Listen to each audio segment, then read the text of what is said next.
According to the story, Moses, who had escaped from Egypt because he had murdered a man, was up in the mountains, minding his own business, tending to his herd, married to Zipporah, heard the voice of God.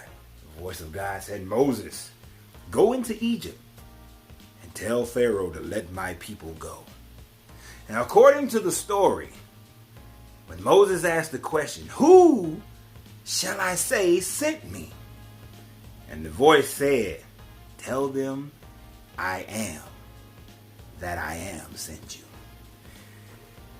That the God on the mountain, Elohim, Jehovah, told Moses that his name is the I am. And since that time frame, many people sing songs, the great I am. Well, today we're going to talk about the I ams and how in our time, many people who are looking to change their lives and manifest their lives, they follow the I am discourse. It is something that was discovered, understood by people a long time ago that said, put a comma after the first I am.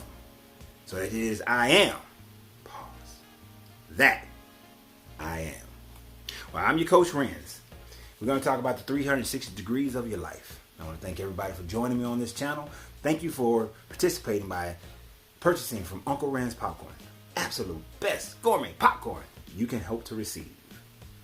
I also want to thank everybody who supports this channel through Patreon and who also supports this channel by subscribing and being one of my students on CoachRenz.com. I appreciate all you guys.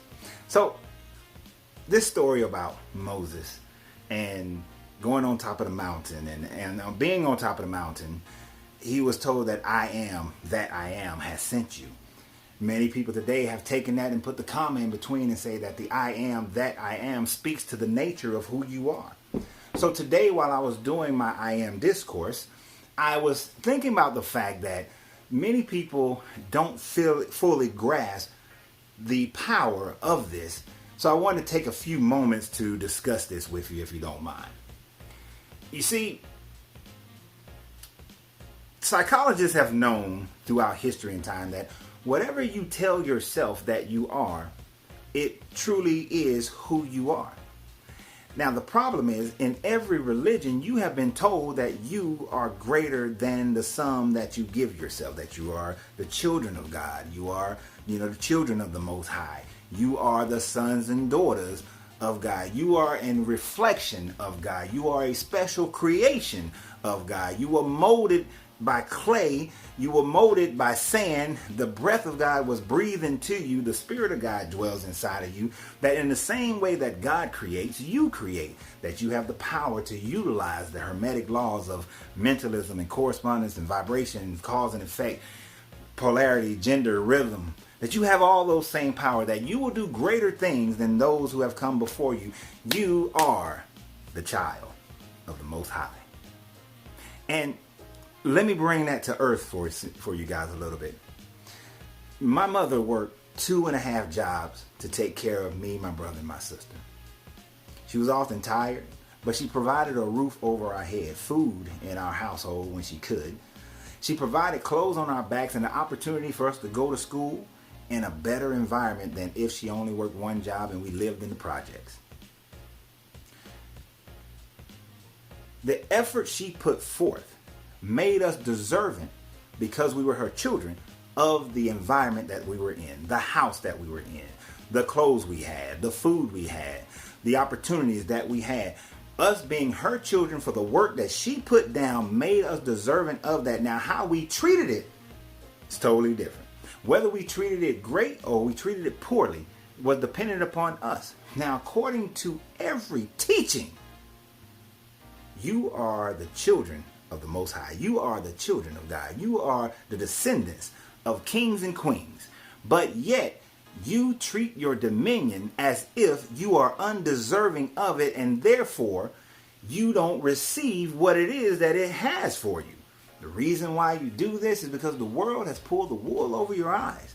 It has convinced you that you're not worthy of it. It has convinced you that you don't deserve the inheritance that you've been given. It has convinced you that the only way you can get it is to recognize the I am outside of you, but never to recognize the I am that is inside of you.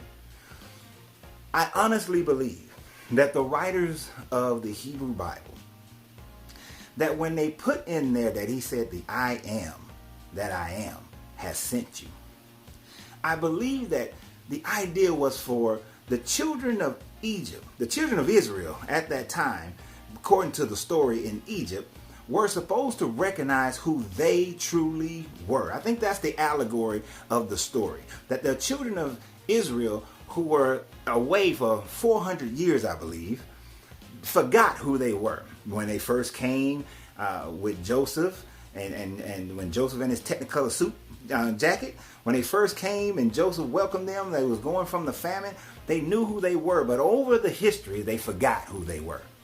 I believe that it is taught as this allegory because if you notice in the story, after all the things that happened, it doesn't show a mass migration of people converting from the Egyptian religion to the Hebrew religion.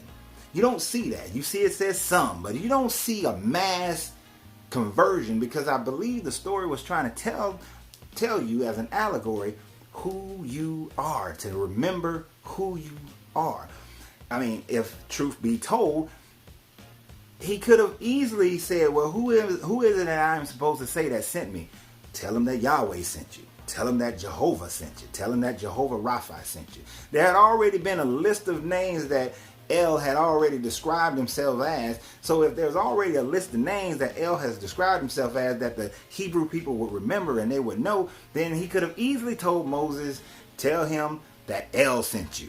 Tell him that the Elohim sent you, that Jehovah sent you, that Yahweh sent you. But no, he did not say this. He did not tell them that.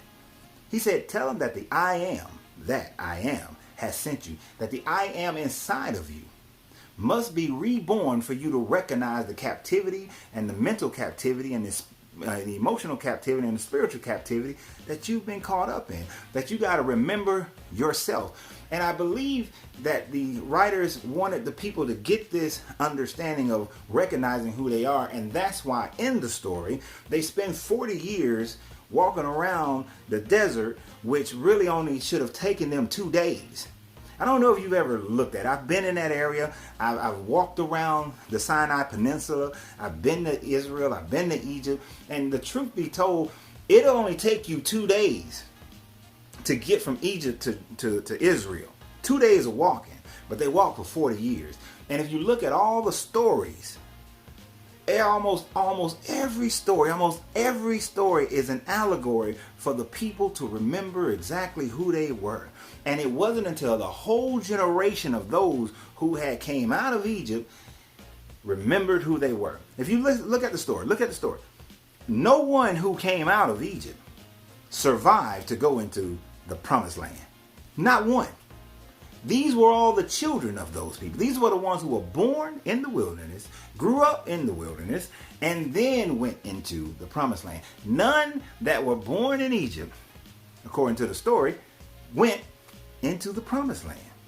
A whole generation had to die off before it could be happening. No one there could remember being in Egypt, being in a state where they worshiped the golden calf. None of them who were present into the promised land would remember that. They all had to die off. So a 2-day journey took 40 years for a generation to die off. So what the story is an allegory is trying to tell you, from my understanding, from what I'm trying to get across to you, is that you don't want to let your whole generation of yourself die off. You don't want to die off not remembering who you are.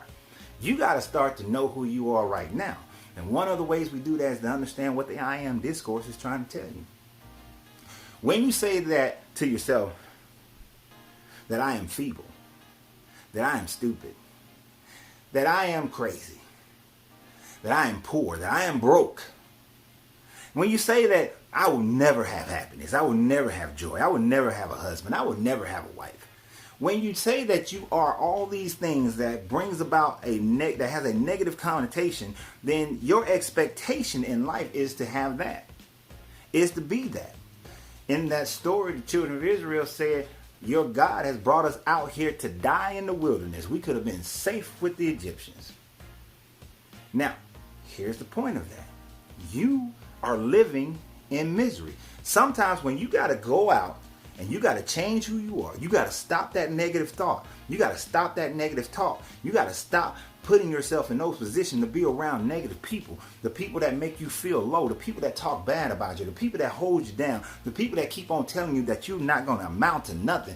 When you keep allowing yourself to be around that, that is you being happy with your misery. That is you saying that I'd rather stay with the ones who held me oppressed than to go out into the unknown and try to be better and tell myself better, to be better, to learn better, to do better. When those people say that, hey, as a black man in America, they never gonna let you build a big $1 million business, $1 billion business. As a black man in America, you're never going to be able to buy all the land. As a black man in America, you're never going to be able to do business, a continent away. As a black man in America, you're never going to be able to do this and you're never going to be able to do that. If I hang around those people, those are the people that are saying, hey, be comfortable in the misery that is a black man in America who can't do, won't have, they. Instead of me saying that, no, I'm a black man in America, but here's the deal. I'm going to build Uncle Ren's Popcorn to be a multi-billion-dollar company. I'm a black man in America, and here's the deal. I'm going to do business in countries outside of America.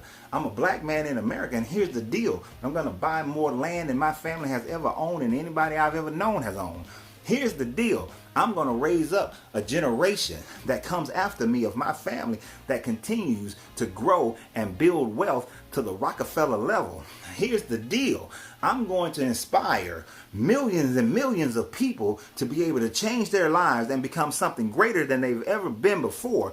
As a black man in America, the only person who can stop me from doing that would be me, because I know that the I am that I am is the one that Lorenzo says that he is. That nobody else can stand in my way. Nobody else can determine it. Nobody can predict my future nor tell me who can cause me to be what, do what, and is what. The only person that can do that is me. And when I say it, that's what it is.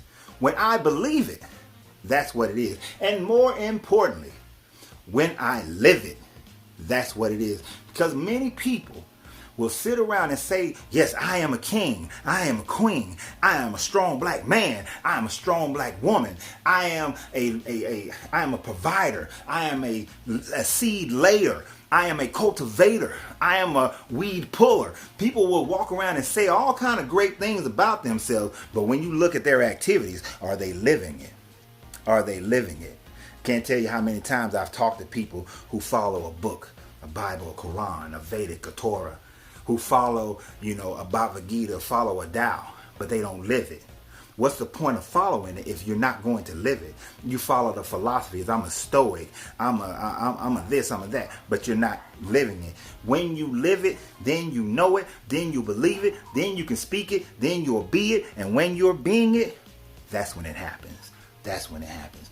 So when you get up in the morning or when you go to bed at night, stand in that mirror, tell yourself who you are, believe who you are, then go live it.